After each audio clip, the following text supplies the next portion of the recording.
Well, I want to be my kids' friends. I do, but I can't be their friend when they're drinking too much or doing drugs or alcohol.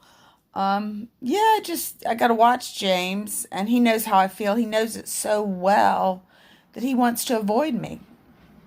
That's okay. It is okay to not want to be around my poor judgment of you becoming an alcoholic and living on the street like your father was. It messes up relationships. Empirically or a priori, your senses change. While that's okay every once in a while, if you do that on a daily, consistent basis, you miss out on so much of life and world experiences. You're just not as smart. It's very sad. I think mental illness can do the same thing. Like my friend Day, he's kind of stunted, but no one knows how to get it through to him that he would be better because he's in denial. And so I had to make a big enough, I couldn't go along with it and pretend that it was okay that my son drinks so much. Um, and also with my daughter's cocaine use and drugs. I mean, as a parent, it's your job to protect yourself from the ignorance and evils of substance abuse. I mean, you have to set an example. If you don't want to set that example, don't have kids. Period. If you're an addict or you have mental illness you're not getting treatment for, don't put that on a small child's plate to try to figure out what to do because they have stored with you and they love you and they need you for survival, but you're partaking in illegal activities that are detrimental not just to you, but anyone in relation to you, that you're a substance abuser. So it's a fine line between, my granddad, everybody said, well, on New Year's Eve, we'll see your granddad get a little giggly. So he would allow himself, with adults, no children there, to have a little bit to drink.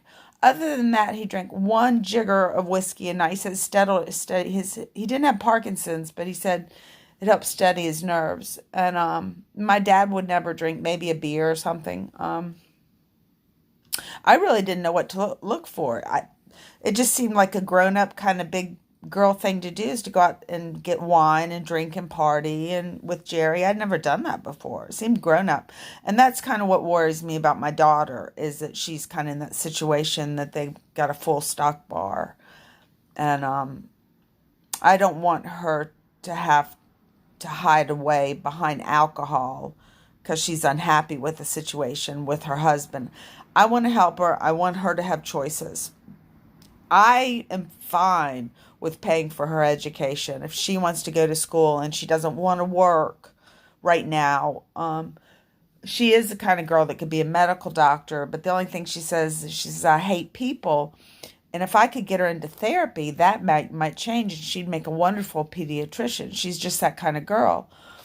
My son is a musician. I want to help him further his music and education. Um, they were exposed to a lot of cultural things, and I read books and things like that, and lots of different music. And we traveled. Jerry was a salesman, and so we got to travel with him around the country. But they were pretty young. Went to California Disney, went to Florida Disney. It was just a drinking. He was drinking and hiding it, and he didn't want to give it up, even though I took him to counseling. I don't, I don't think my son is an alcoholic, but he might be. At times he's been drinking. He's fallen over and been passed out in this lady's yard. He's a little Adonis, long blonde hair, and just kind of sleeping in her front yard because he had too much to drink. He didn't have a good role model of a father to show him limits. Jerry would put beer and vodka together and then he'd go close the room door and not take responsibility for his teenagers. They could just party and drink, and he'd given them money, so they bought drugs, even so much as cocaine, marijuana, cigarettes, and whiskey, starting at age 13. So you can understand how being the helicopter parent and not liked, it gives them something, a threshold of which to walk to of behaviors that are acceptable because it's been so many years they haven't had that with the parent. Now, they've always known with me, I'm not drunk driving. Like, I don't do that. I don't do that. And, James did call me a few times to pick him up. I said, I'm happy to drive, 35, 40 minutes to come get you so your dad's not drinking and driving.